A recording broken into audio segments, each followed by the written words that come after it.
Hey besties! I know it's a long overdue vlog sa ating itinerary or kung magkano ba yung mga nagastos namin dun sa Hanoi at saka Sapa, or yung mga tips namin if you are traveling to Hanoi and Sapa.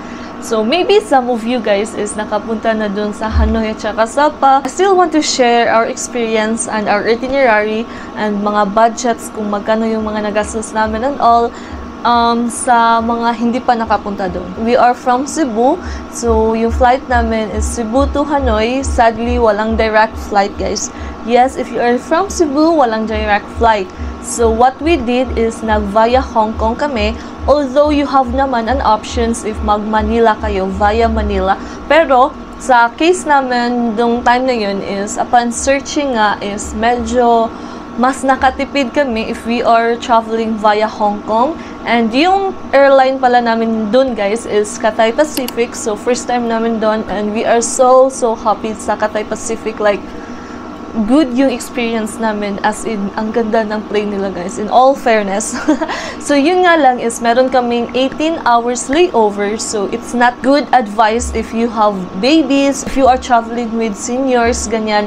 So, if you are like us na medyo bata-bata pa and maraming energy, so why not go and explore 18 hours long layover sa Hong Kong? Char! Pero yun nga, guys, natulog lang kami dun sa airport talaga, guys. So, medyo maganda naman yung experience namin, as in sobrang spontaneous, adventure talaga. So, if you are like us na medyo maraming energy and you are not that choosy na matulog sa airport, so go for that adventure. YOLO. Wow! Pero yun nga lang, if you are traveling with babies and mga senior citizens, so it's not really advisable. If you have overnight layover naman, pwede rin kayong magstay na lang dun sa hotel talaga or mag-book kayo ng hotel. Pero sa amin kasi, guys, is hindi na kami nag-book ng accommodations dun sa Hong Kong kasi nga medyo mahal yung accommodations sa Hong Kong. Instead na mag-book kami ng accommodations sa Hong Kong is, yung budget na for hotel is ginala na lang namin. Nagala na lang kami sa city ng Hong Kong. Kasi nga, guys, we are hitting two birds in one stone din. Kaya, yun yung pinili namin, yung via Hong Kong. Kasi nga, first time din namin dun sa Hong Kong. And, surprisingly, I mean, not naman surprisingly, guys, but, yun nga lang talaga is medyo mahal sa Hong Kong. So, if you are in Hong Kong, expect talaga na mahal sa Hong Kong. By the way, guys, meron pala akong goodie dito.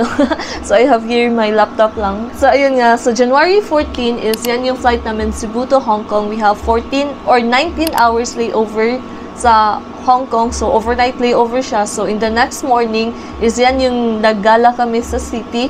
So, I won't tackle na or discuss that further kasi we have naman separate vlog about that one.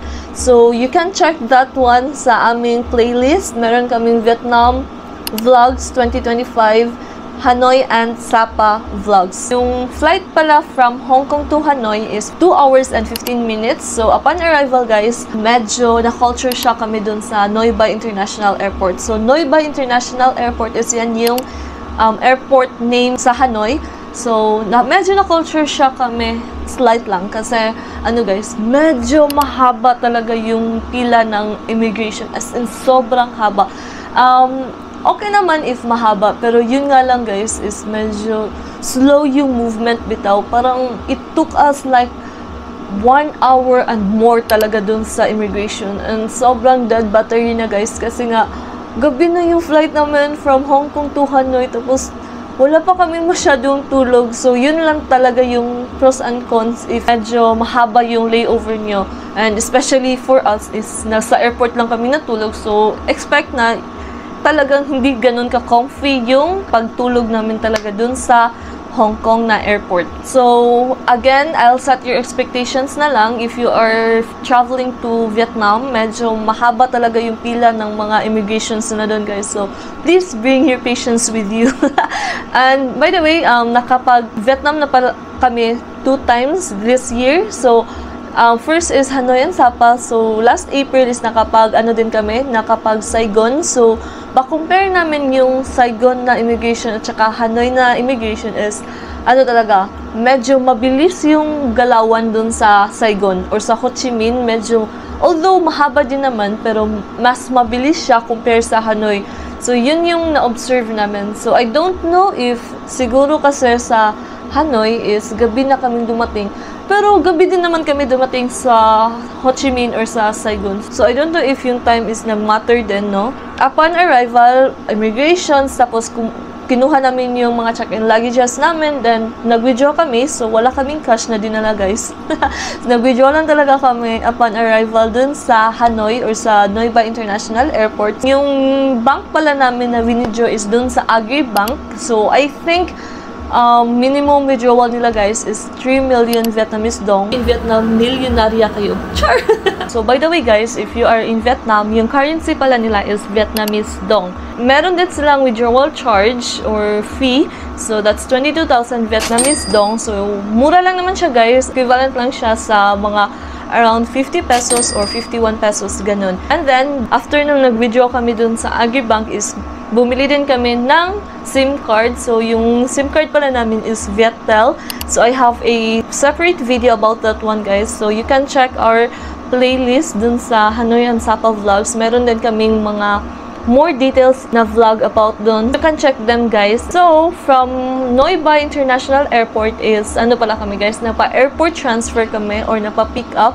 So, nag-contact kami dun sa hotel namin na mapa-airport pick up kami. Kasi, guys, first time namin sa Vietnam and medyo gabi din kasi siya. I'm not that confident din mag-bus by that time na kasi medyo gabi na. Since medyo stress pa kami nga, not naman stress, medyo napagod din kasi kami, guys, kasi galing pa kami sa layover sa Hong Kong at saka hindi pa kami ganun maraming tulog, so we don't want to stress ourselves in traveling from airport to our hotel. So what we did is nag-contact kami ahead of time sa aming hotel na magpa-airport transfer kami. Name ng hotel pala namin, guys, is Hanoi Traveler House. So, it took us more or less mga 1 hour from Noi Bai International Airport going to Hanoi Traveler House. It is located pala, guys, sa Old Quarters. So, if you are in Vietnam or in Hanoi specifically, I suggest doon kayo magstay sa Old Quarter kasi nandun yung mga ganap, guys, as in lahat-lahat na ganap ng doon.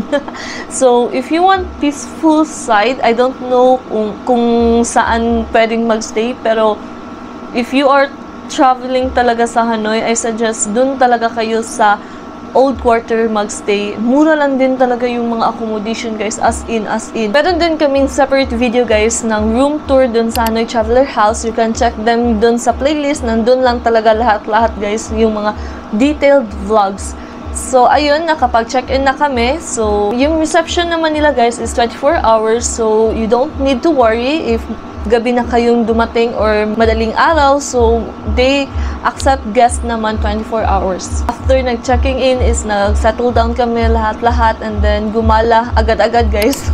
Pero within the Hanoi Old Quarter lang, bumili ng banh mi, kumain kasi ano na rin yun, parang around more or less mga 8 or 9 or 10 yata talaga kaming nakapag-settle down or dumating sa Hanoi Old Quarter. Yun nga, medyo mahaba-haba talaga yung pasensya yung dadalhin nyo if you are in Vietnam kasi mahaba talaga yung pila nila sa immigration. So, after that one, the next morning is yun na talaga yung official day 1 namin sa Vietnam or sa Hanoi. So, since meron naman kaming free breakfast, so we are so happy for that one naman. And then, nag-start lang kami sa tour talaga namin or sa day namin mga hapon na kasi I still have work to do for that one. So, nag-Hanoi bus sightseeing tour pala kami, guys. So, you can book that one on Klook. So, I'll just put the links on the description box below, guys. So, you can check that one. So, I suggest also, guys, mag-try talaga kayo sa bus sightseeing tour nila kasi ano siya, especially on your first day, or at least you have broad knowledge na about Vietnam or yung Hanoi mismo, yung history, ganun. And in all fairness, sulit talaga siya, guys, kasi I think around 300 pesos lang yung nabayaran namin. So, sulit na siya.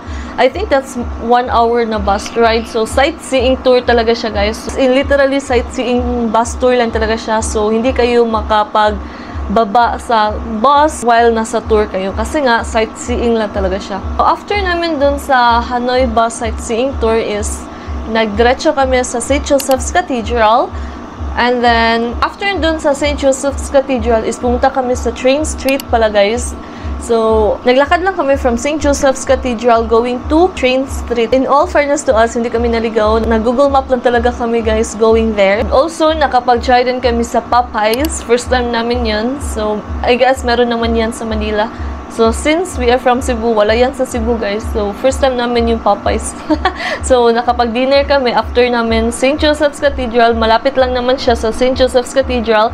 Nakapag-Popeyes kami and then after that one is yun na, pumunta na talaga or naglakad na kami going to Train Street. I think mga more or less 30 minutes din yung lakad namin kasi nga, ano siya, parang slow lakad lang ginawa namin para ma-feel namin yung vibes ng Hanoi. Sure! In all fairness, madali lang naman siya. And then on our day 2, so January 17, 2025, so, again, meron din kaming free breakfast. But, around 11 a.m. is yan na talaga yung nag-check out na kami sa Hanoi Traveler House. Kasi, guess what? Pupunta na tayo sa Sapa! Yung, talaga, main course namin sa travel na ito. Sure! By the way, ang travel time pala from Hanoi to Sapa is 6 hours. So, sleeper bus yung ginawa namin or sleeper bus yung sinakyan namin. Yung bus pala namin, guys, is G8 Sapa bus. Sa trip.com namin siya na-book. G8 Sapa VIP cabin bus from Hanoi to Sapa. Yung nabayaran pala namin guys is 1,777.64. So, sa aming dalawa yan ni John. So, most likely, per person is around 888.82. So, I'll just put again the link on the description box below guys in case you want to check them. And in all fairness guys, sobrang ganda nung G8 Sapa bus. As in, like, wala akong masabi. Ang ganda.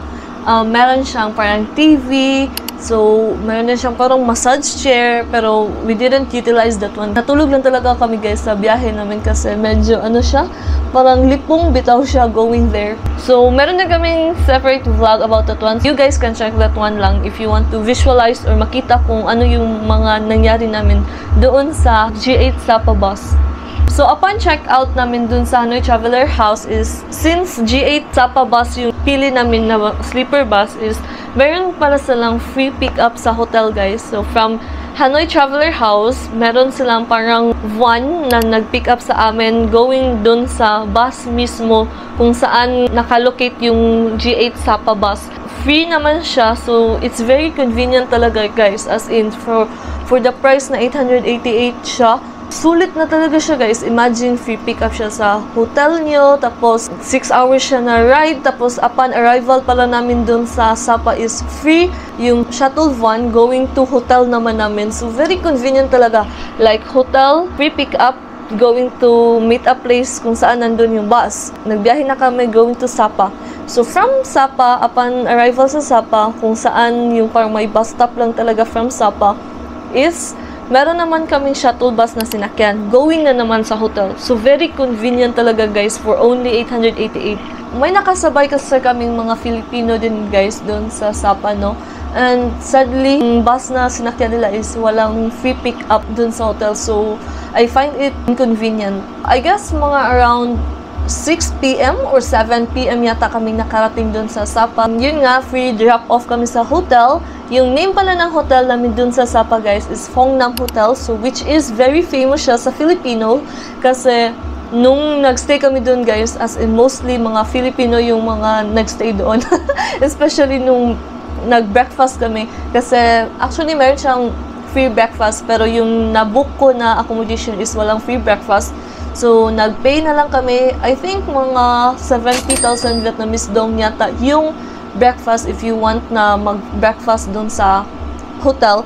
So, 70,000 Vietnamese dong for a breakfast na buffet na siya guys ha, is super sulit na siya. So, upon arrival pala, nag-check-in kami sa Fongnam Hotel. So, yung Fongnam Hotel pala guys is, I suggest also na dun kayo magstay if you are in Sapa kasi siya, sobrang lapit niya talaga sa city center as in. Tapos, yung nabook din namin na accommodation guys, meron siyang mountain view. Pwede siya, I think it could cater up to 4 person yata or more. Kasi sobrang laki ng accommodation namin. So, meron din kaming room tour guys dun sa hotel namin sa Fongnam Hotel. So, you guys can check that one. As in, sobrang ganda ng accommodation namin. So, if in case pupunta ulit ako sa Sapa, I would still consider na magstay dun sa Fongnam Hotel. Especially yung room talaga namin, guys, as in, sobra. Although, yung first night namin or first day is medyo foggy siya, pero on the following day, guys, nung hindi na nag-fog, sobrang ganda talaga, sobrang magical ng view. Kasi nga, mountain view yung accommodation namin. Tapos, ano siya, meron siyang parang balcony sa labas. So, sobrang ganda talaga, guys, as in. So, you guys can check our room tour. So, on our third day is yan na yung January 18, 2025 is doon na kami nag-breakfast. Nag-breakfast sa hotel. Nagbayad lang kami or nagpay lang kami 70,000. As in, buffet na talaga siya, guys. And in all fairness, masarap. Parang na-miss ko agad yung food nila doon. Kasi sobrang sarap talaga. And then, after that one, nag-explore kami sa city. And then, on our lunch time is doon kami nagstay. Actually, late lunch na. Late lunch lang kami doon sa Viet Trekking Cafe. So, ano siya, meron naman siyang restaurant sa taas, and then sa baba is yung parang cafe talaga niya. I highly suggest also na you can check Viet Trekking Cafe, guys. Yung mga trending bitaw, guys, na mga video dun sa Sapa, yung parang may train bitaw na dadaan.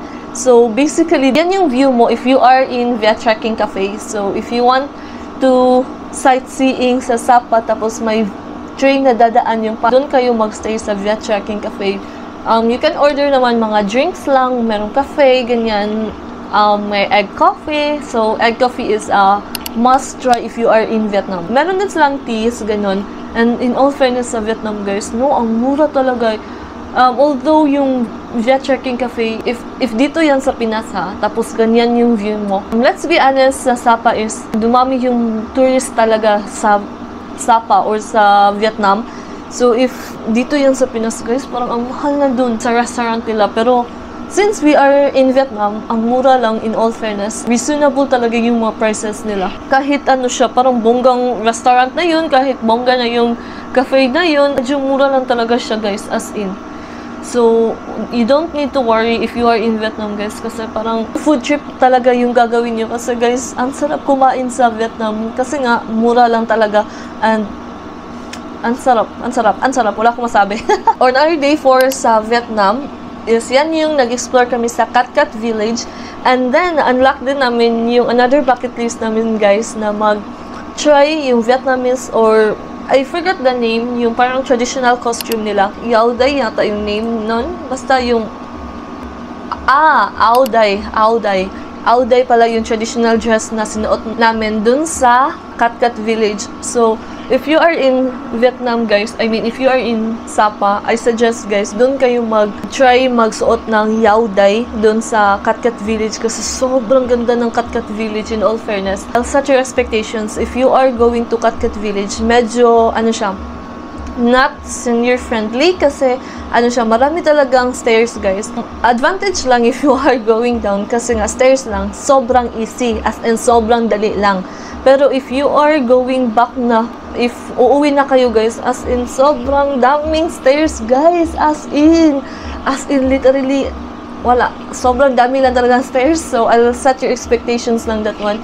If you are traveling with seniors, ganyan, so medyo marami-rami talagang stairs, as in from sa baba until going up, stairs talaga siya. So it's quite challenging talaga, as in. I think mga more or less 2 hours din kami doon. 2 hours or 3 hours din kami nagstay doon. Sa Cat Cat Village talaga, guys, very nice talaga yung view niya, as in. Pero din kasi lang parang ganap doon sa baba, guys. Yung parang sa village talaga, merong waterfalls, tapos meron din parang ganap doon na may sasayaw na traditional dance, tapos meron din mga parang, I think yung flute, ganyan. So, sobrang gandang experience din talaga. I forgot din kung magkano yung rent ng traditional costume namin. I think around 400,000 yata yun. Tapos with hair and makeup na siya. So, you can check our separate vlog na lang, guys, for that one. And then, after that, Cat Cat Village is supposedly pupunta kami sa Alpine Coaster. Pero, yun nga lang, guys, is walang nangyaring Alpine Coaster. Kasi, siya, foggy kasi, sobrang foggy. Tapos, mga around 5 p.m. or 6 p.m. na kami dun natapos sa Cat Cat Village. No, I think mga 5 p.m. lang talaga. So, we did not force na lang ourselves na pupunta sa Alpine Coaster kasi ano na siya, parang paggabi na, tapos foggy kasi siya. So, yung Alpine Coaster is sasakay kayo, yung parang may roller coaster. From the word itself, coaster. Char. So, basta Alpine Coaster, I'll put a picture here. Sample picture sa Alpine Coaster. So, yan yung sasakyan nyo if you are there. Very, ano kasi siya? Adventure. Very sayang talaga, guys. Hindi namin siya na-experience. Sayang talaga, as in sayang. We did not force ourselves na lang na pumunta doon kasi medyo gabi na. Foggy din kasi siya, guys. So, para for our safety na rin is, wala, hindi na lang kami nag-push doon sa Alpine Coaster. And then, doon sa evening, ayan, nag-explore lang kami sa city and then nag-food trip. As usual, nagkumain lang kami sa parang mga locals na restaurant, guys. As in, sobrang sarap. As in, dito namin na-try yung pinakamasarap siguro na garlic rice. Ba yata yun? I forgot. Basta sobrang sarap niya, guys. As in. Tapos, ang mura lang ng mga beer sa Vietnam, guys. As in. So, yun. Beer ng konti, ganyan. Tapos, basta I have separate vlogs on that one. Pumunta din pala kami, I think, on this day din, on this night pala is, nag-try kaming pumunta dun sa, parang may Catholic church. Na-culture shock kami kasi, ano siya, start na yung mass, pero parang wala talagang priest doon, tapos parang kumanta lang lahat, yung locals, kumanta lang, tapos kumanta sila while sitting down, kumanta din sila while nag-stand up, kumanta din sila while kneeling, and then parang paulit-ulit yung scenario na yun, and walang priest. I don't know if it was a mass talaga or I don't know. So, what we did na lang is lumabas na lang kami. After nung nag-pray kami dun sa loob ng church, we are happy pa naman, guys, na ma-experience sana namin yung magsimba bitaw outside sa Philippines. Pero yun nga lang is naka-Vietnamese yung kanta as usual. So, tapos walang priest, so we didn't know kung anong nangyari doon. So, medyo na-culture shock kami slight. Ayun, so lumabas na lang kami kasi parang wala talaga kaming naintindihan. So, day 5 sa Vietnam namin is, nag-explore na kami. Ito na talaga yung pinaka-highlights, one of the highlights, wow. Yung nag-Fancy Pan kami, Sun World Fancy Pan. So, if you don't know what's Fancy Pan, ito yung top of Indochina. Yung Phong-Nam Hotel talaga, guys, sobrang lapit niya talaga sa Sun Plaza. So, Sun Plaza is doon kayo sasakay ng train going to Fancy Pan. Sobrang lapit niya talaga, guys. As in, literally, dito lang yung Fancy Pan. Maglakad lang kayo ng konti. Tapos straight ahead lang. Tapos, ayan, nandito na yung Sun Plaza. So, parang very ideal yung location ng Phong-Nam Hotel. So, I highly suggest na dun talaga kayo magstay sa Phong-Nam Hotel, guys. And sobrang mura lang talaga. So, I'll just put all the links, guys, in the description box below sa Phong-Nam Hotel then if you want to check them out. So, nabook namin siya sa Agoda din. So, first time namin mag-try sa Agoda, guys. And in all fairness, smooth naman yung transactions namin. Dun sa Phong-Nam Hotel pala, guys, at saka sa Hanoi Traveler House is pay at the hotel pala yung ginawa namin. Or dun kami nagbayad lang sa hotel upon checking in. Again, guys, if you are traveling to Sapa, I highly suggest to check Sun Plaza Fancy Pan. Or pumunta talaga kayo, guys, sa Sun Plaza. Pumunta talaga kayo sa Fancy Pan, guys, kasi what's the point kung nandun ka na sa Sapa tapos hindi mo ma-experience yung Fancy Pan, guys. So, punta kayo talaga sa tuktok ng Indochina. As in, sobrang, gandang experience talaga siya in all fairness. Ang ganda talaga, like, how did they do it? Yung cable car, guys, as in, sobrang haba niya. I think more than 30 minutes yung cable car na ride. Tapos, yung sa baba, guys, medyo foggy siya. Or siguro yung clouds yata yun. Tapos, yung habang paakyat kami, guys, dun sa parang papunta na talaga sa peak, parang ganyan, pataas na yung cable car. Tapos, sobrang ganda ng view, guys, kasi dito, maraming clouds. Tapos, yung pag ganyan bitaw namin, guys, as in, walang ka-clouds na, guys. Tapos, kitang-kita namin yung view. And we are so lucky, guys. Kasi wala talagang fog. As in, walang foggy. We are so blessed on that day talaga, guys, na hindi foggy yung view. Although, malamig siya, pero hindi foggy. Tapos, kitang-kita yung view. Tapos, basta, sobrang ganda talaga, guys. As in, Kasi meron kaming mga nakitang pictures, guys. If you are traveling daw sa winter, expect daw na medyo foggy. Pero yung pumunta kami, guys, grabe, ang ganda! As in, sobrang ganda, guys. Literally, ang ganda talaga. Ang ganda, ang ganda. Like, paano nila ginawa yung makapunta ng... Parang, paano nila ginawa? As in, sobrang ganda. So, guys, if makita nyo lang talaga in person, parang... Ang ganda lang talaga, guys. Uy, sulit talaga siya as in. So, yung sa Fansipan pala, guys, is supposedly sa Klook pala kami mag-book. Pero apparently, fully book na daw yung day na yun. And, good thing, guys, nag-check ako dun sa trip.com. And, good thing, meron pang slot or meron pang avail na ticket for that day. So, ayun, sa trip.com kami nag-purchase. I'll just put all the links on the description down below.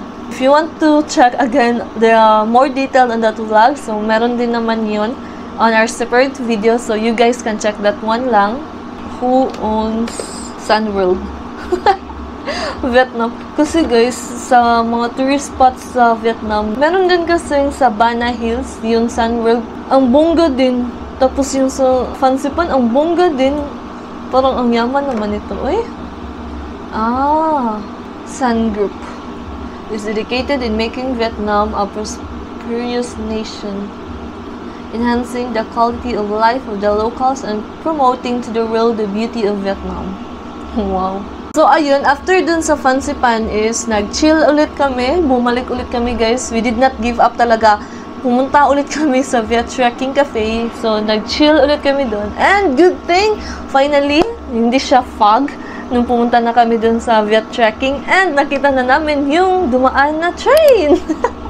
Wala lang, guys. We are so happy lang. Kasi finally nakita na namin talaga yung train. Kasi yung first day namin sa Sapa, sobrang foggy talaga, guys. As in, sobrang foggy. And then, after that one is, nag-chill lang kami, kumain ulit sa local na restaurants dun sa Sapa. In all fairness naman, maganda yung Sapa, guys. Sabi nila, same vibe daw siya, or parang siyang sa Baguio lang daw. Pero, I can't compare since hindi pa ako nakapunta ng Baguio. Pero, for me ha, based sa mga nakikita kong vlogs, sa Baguio na vlogs and all, parang, I don't think they are the same. Parang magkaiba naman. And meron din pala kami nakitang cherry blossom dun sa Vietnam, guys. I mean, sa Sapa. Parang, wow, meron din palang cherry blossom sa Vietnam. Ang ganda, in all fairness. And then, after that one, the next day, guys, so day 6 na namin. So, mga 11 AM is yan na yung time. Nag-check out na kami sa Phong Nam Hotel. So, basically, 3 nights and 4 days lang pala kami sa Sapa. So, sulit na siya, guys. Yung hindi lang talaga namin napuntahan is yung Alpine Coaster, tapos yung Moana Cafe. Yan lang talaga yung hindi namin napuntahan. I suggest, guys, if you are traveling soon in Sapa, I suggest na idagdag nyo yung Alpine Coaster at saka yung Moana Cafe. Based sa mga nakikita kong videos at pictures, parang sulit din yung Moana Cafe. Meron lang kaming nakasabay dun ng mga Filipino, guys. Sabi nila, na-scam daw sila going to Moana. Parang, basta, yung sinakyan daw nila na motor ba yata yun? First is nag-grab daw sila, tapos pinalipat daw sila sa motor, tapos parang ang mahal daw na siningil sa kanila. So, do your research na lang, guys, kung ano talagang best option if you are going to Moana Cafe. So, guys, if you are in Sapa pala, guys, yung grab car pala, guys, is pwedeng option siya if you want to explore more sa Sapa. I suggest, guys, na mag-grab na lang kayo, guys, especially if may kasama naman kayo. So, hati-hati na lang kayo sa price. Unlike na magsakay kayo sa motorbike, kasi most likely dyan talaga yung mga scenario ng mga scams sa Vietnam. So, again, nag-check out na kami sa Phong Nam Hotel. Free pick-up pa rin kami sa hotel going dun sa the bus. So, again, 6 hours sleeper bus ride from Sapa to Hanoi. G8 pa rin yung sinakyan namin, guys, kasi sobrang convenient talaga niya, at saka ang ganda ng bus, in all fairness naman. Meron pala siyang stopover, guys, so you don't need to worry. Although yung bus namin is wala siyang CR, So, most likely, if stop over dun, mag-CR na talaga kayo, guys. You don't need to worry naman, guys, kasi most likely, if nasa bus kayo, matutulog lang talaga kayo, guys. Kasi if hindi kayo matutulog, guys, parang ang lipong talaga niya. Kasi if you are going to Sapa, pa ganun yung biyahe niya. So, much better na lang, matulog na lang talaga kayo. 6 hours na bus ride from Sapa to Hanoi. And then, mga around 6 p.m. or 7 p.m. nakarating na kami sa Hanoi. So, ayan, nag-check-in ulit kami sa second accommodation namin sa Hanoi. So, nabook namin siya sa Airbnb, guys. And in all fairness, ito yung masuggest ko na accommodation if you are in Hanoi. Kasi sobrang ganda niya, guys. As in, meron siyang balcony. Tapos, ano siya, sa baba niya is parang cafe siya. Hindi mo mamalayan na meron palang accommodation sa itaas. Tapos, meron palang balcony. At tsaka, view ng balcony, yun yung old quarter. Ang ganda lang, guys. Ang ganda. Tapos, nabook namin siya. Per night nga yata is parang less than 2,000 lang. As in. Tapos, if may kasama kayo, hati lang. Diba? Sobrang sulit niya. So, I have a room tour again. So, you guys can check that one lang. Meron akong separate video about that one, guys. Room tour naman yan sa Airbnb namin sa Hanoi. So, you guys can check that one. As in, sobrang ganda niya talaga. Malapit siya sa One Kiam Lake. Tapos, malapit siya sa parang market bitaw, guys, na maraming bilihan na mga chocolates, pasalubong, and all. So, sobrang ganda din ng accommodation na yan. If I would compare dun sa Hanoi Traveler House, tapos etong Airbnb, parang I would say, dito yung mas napupusuan ko.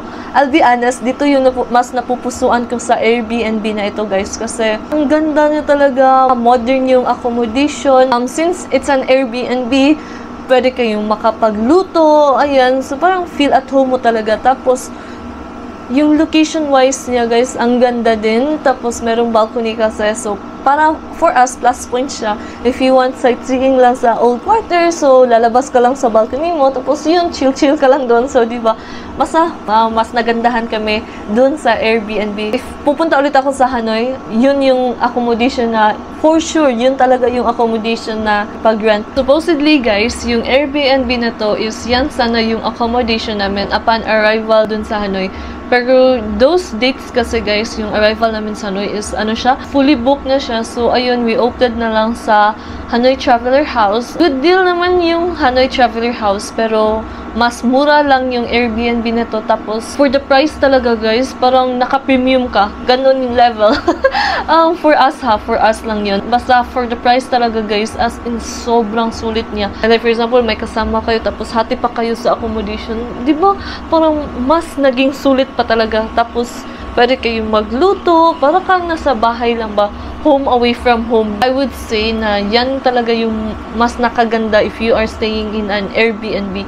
So, kaya most of our travels then Airbnb talaga yung mga options namin. As much as possible, Airbnb talaga.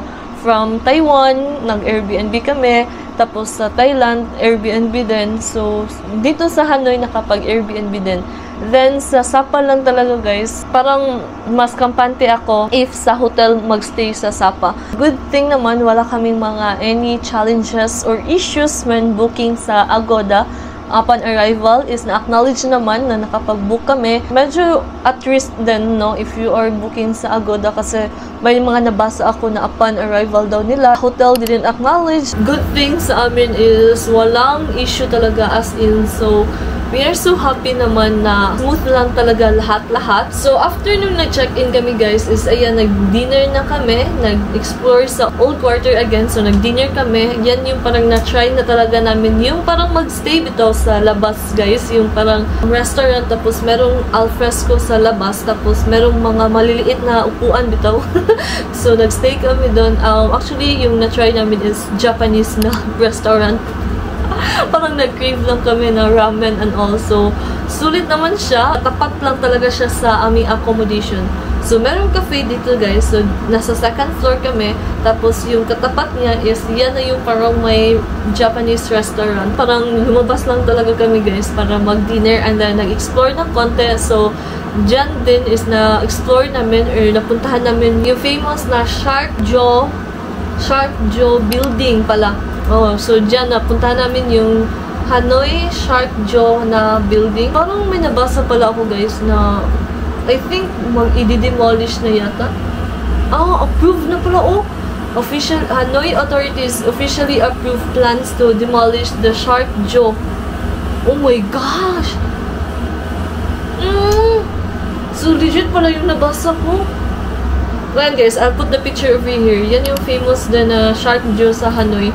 So, most tourists is pupuntahan talaga to. And most likely, magpapipicture dyan. Kasi, ano siya, famous din siya na spot. So, yung, no, if ano lang, iconic building near pala siya sa Hanoi Wan Kem Lake, yung Shark Jaw. So, I'll just put a picture here. So yan, pinuntahan din namin yan. So on the next day, day 7 namin dun sa Vietnam, January 22, 2025. So eto na talaga yung last full day namin sa Vietnam. Supposedly pupunta kami sa Lotte World, pero apparently for some reason hindi kami nakapunta dun. Sayang. So, on our last full day is, eto na yung nakapag-try na kami guys sa Ban Công Cafe. So, famous cafe din siya sa Hanoi. So, most likely, if you are searching for Hanoi, ganyan, lalabas yung mga pictures ng Ban Công Cafe kasi sobrang famous niya. Ang taas din ng building na yan guys. Tapos, ano siya, para sa Ban Công Cafe lang talaga siya. So, maraming floors yung Ban Công Cafe. And in all fairness guys, ang ganda doon.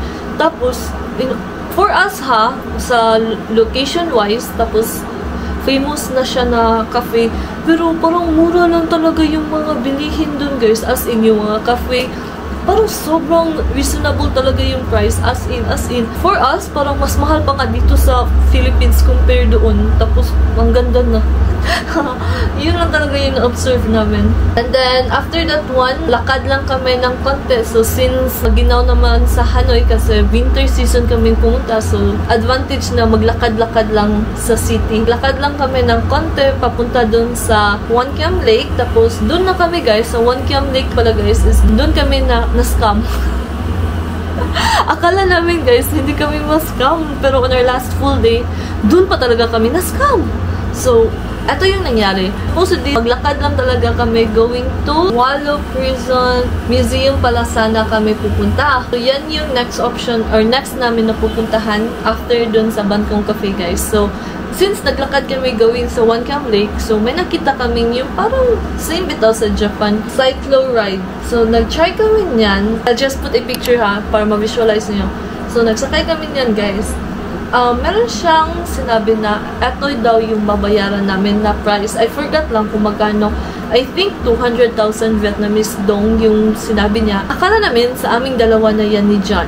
And then, nung nakarating kami sa Wallo Prison Lake, each person pala yung 200,000.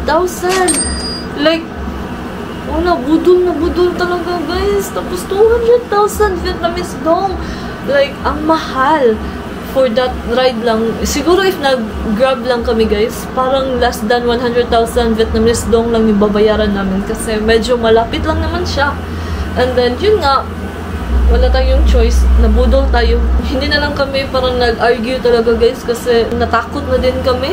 So, siguro advice ko sa inyo, if pupunta kayo doon tapos you want to ride, cyclo ride is, I suggest, if for example, before kayo sasakay, mag-negotiate kayo sa driver tapos siguro pay in advance na lang.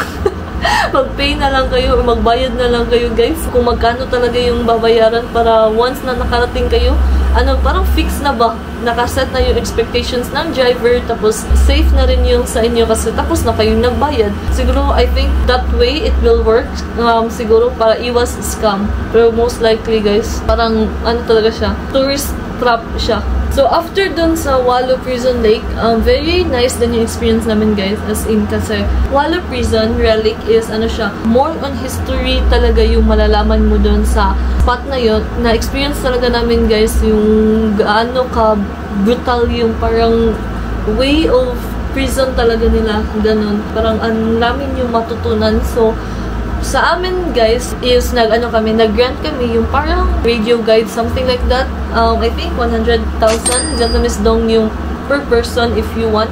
Pero pwede naman wala yun. Lang siya. Mas maganda na talaga is meron kayong audio guide na tour para mas maintindihan mo talaga compare kasi if magbasa lang, parang it would take time at the same time. Iba kasi if may magpapaliwanag sa inyo, ganun. I suggest na mag-audio guide talaga kayo.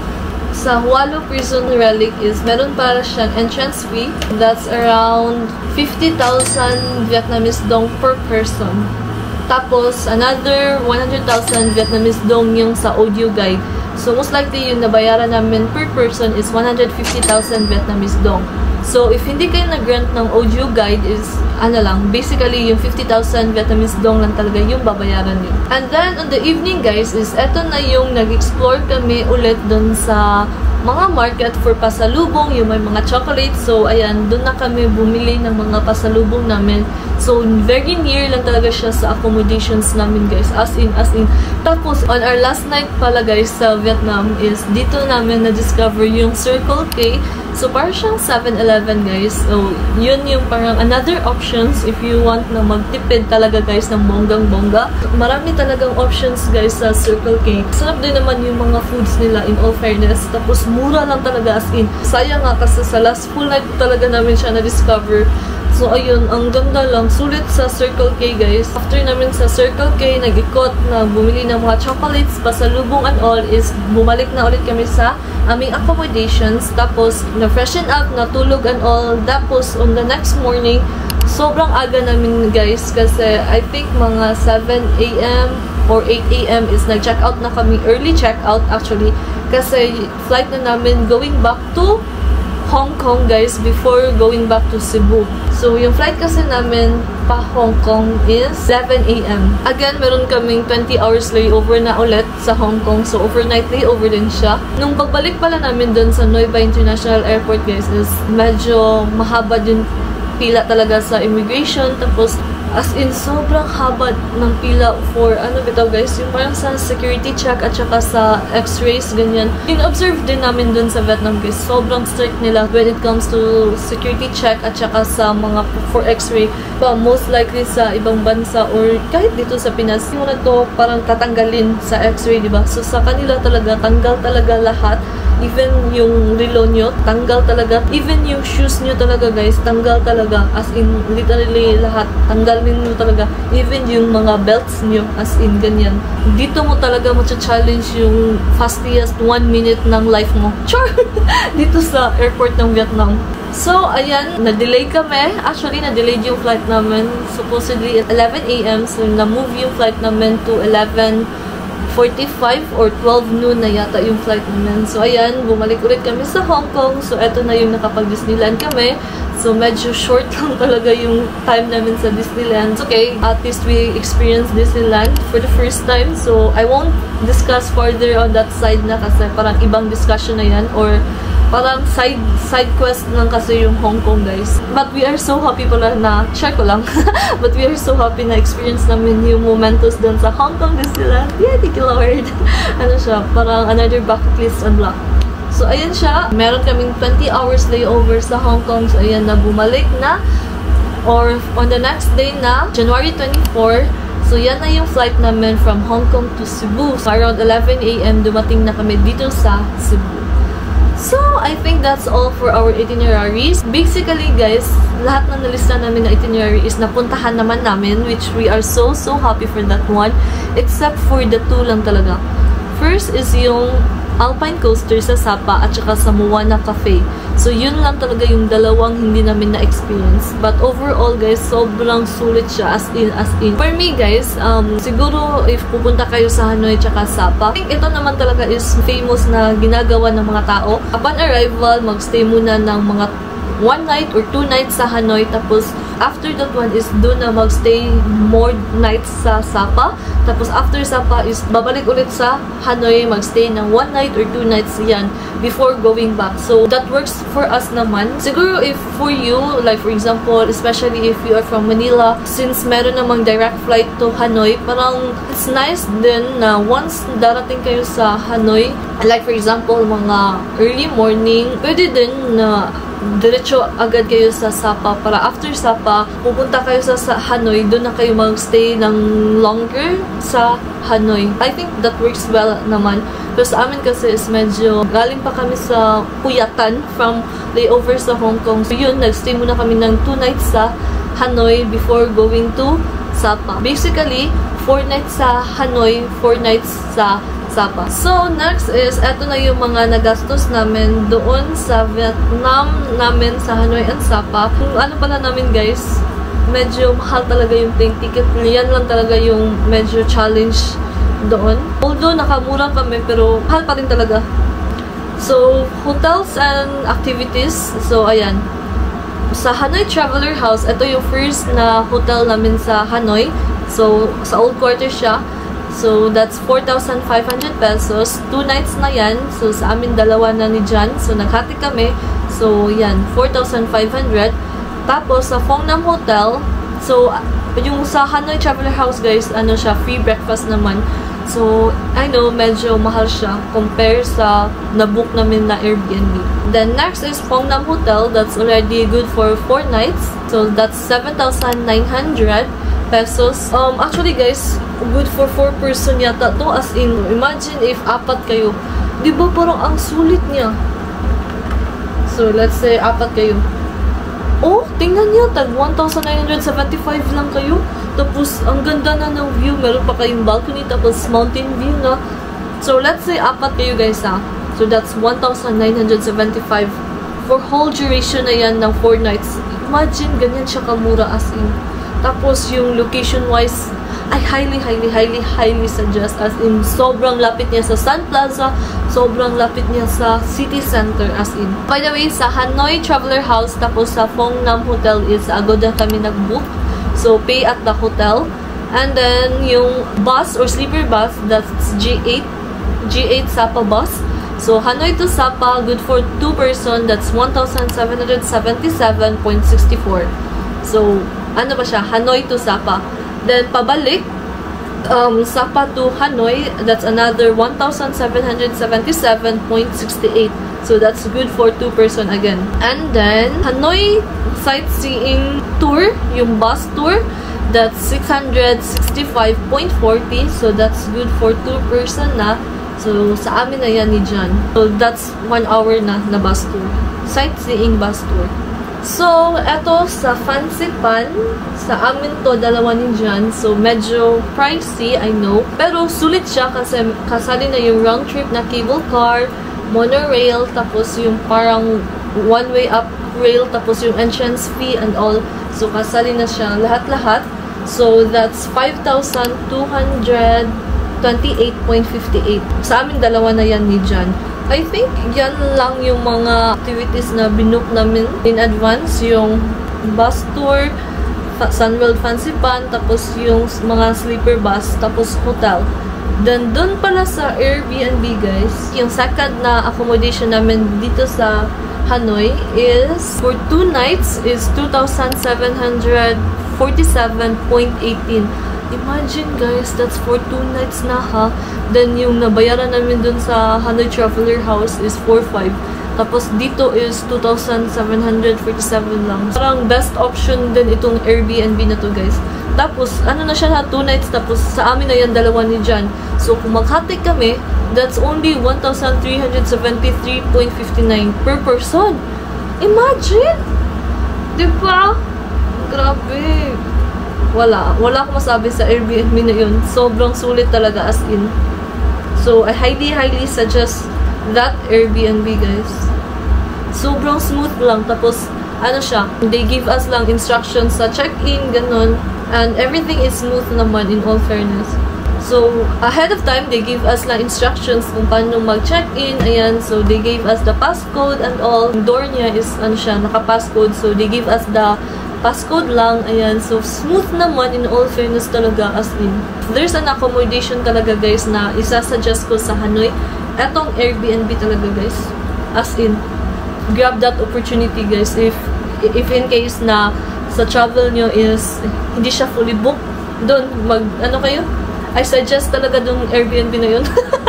Hashtag Shelllex talaga yung Airbnb na yun. And of course, yung pocket money pala namin guys is that's for good for 8 days in Vietnam or in Hanoi is 4,100 yung winidraw namin per person sa amin ni Jan. So, ano siya guys, sobrang laki na niyan, as in, promise. So, kasali niya yung mga pasalubong and all namin. Tapos, meron pang natira talaga sa amin na Vietnamese dong. Medyo, ano na talaga yung 14,000 guys, ano na siya, malaki na talaga siya. So, sa amin kasi dyan, meron din kami mga pasalubong. So from time to time, kahati kami sa payments, ganun. So, sulit siya if you are not traveling solo. Tapos yung sa mga Grab, ganun. So, hati din kami ni Jan. Yung ano lang talaga, yung cons niya, if you are traveling to Hanoi, is yung plane ticket lang talaga guys. As in, sobrang mahal. As in, mahal-mahal. Anyway, hindi ko pa pala siya na-mention yung namin, plane ticket. So, Cathay Pacific pala siya. So, Cebu to Hanoi via Hong Kong. So, good for 2 person na to. So, that's 36,806.05. So, I know guys, medyo mahal talaga guys. As in, eto na nga yung mas mura na nakita namin. Although, ano na siya guys ha, may check-in luggage na talaga to. Tapos, meron na ding free meal. Ayan, meron na yan. Kasali na yan lahat-lahat. So, that's 36,806. So, for us, good still siya. Instead sa Cebu Pacific kasi mas mahal siya. I think Cebu Pacific yata yun. Medyo mahal siya. Tapos wala pang check-in luggage. Tapos wala pang meal. That's why we opted Cathay Pacific. Tapos via Hong Kong na din. So, again, hitting 2 birds in 1 stone. So, yun guys. Yung total, as in all na talaga to. From hotel, Klook bookings, trip.com, Agoda, yung mga accommodations namin, including na yung travel tax, tapos yung plane ticket, is lahat-lahat guys is na nagastos namin, including also yung pocket money namin, as in lahat na yun is 92,843.57. So medyo mahal siya guys. Ang nakapamahal talaga dito guys, yung plane ticket lang talaga, as in. So if in case na may nahanap kayo na less than 15k na ticket, sobrang good deal na siya guys, especially if going to Hanoi. Since sa Hanoi kasi walang direct flight from Cebu, so ayun, medyo mahal siya. Mas mahal pa nga if nag-Cebu Pacific kami. That's already all in all na talaga, as in lahat-lahat na yun. Tapos, if sa amin dalawa na yan ni Jan ha, and then if per person naman is 46,421.78. Kasali na yung pocket money, plane ticket, accommodations, lahat-lahat. So, per person yan. So, not bad naman kasi, again guys, that's 8 days already in Vietnam. Tapos, kasali na lahat, as in lahat na talaga. So, not bad na siya kasi for 8 days naman yan. Again, if you are traveling to Vietnam, mahal lang talaga yung plane ticket going to Hanoi. Pero, yung last namin na travel pala namin ni Jan nung last April dun sa Vietnam guys, kasi meron ng direct flight Cebu to Saigon or Ho Chi Minh. So, mura lang talaga yung nakuha namin na plane ticket. So, doon kami nakabawi talaga, as in. So, I'll make another video na lang or more detailed videos on that one sa aming mga nagastos and itinerary and all yung experience namin, ganyan. So, let's say nakamura kayo sa plane ticket. So, yung 46,000 guys, ang laki na niyan, as in, promise. So, again, nagstay kami sa Vietnam for 8 days. So, not bad na rin for that one.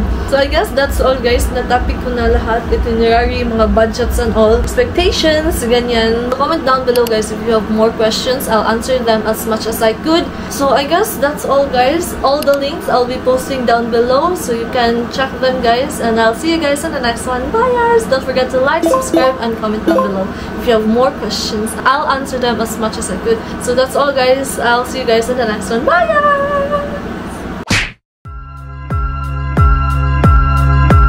Thank you.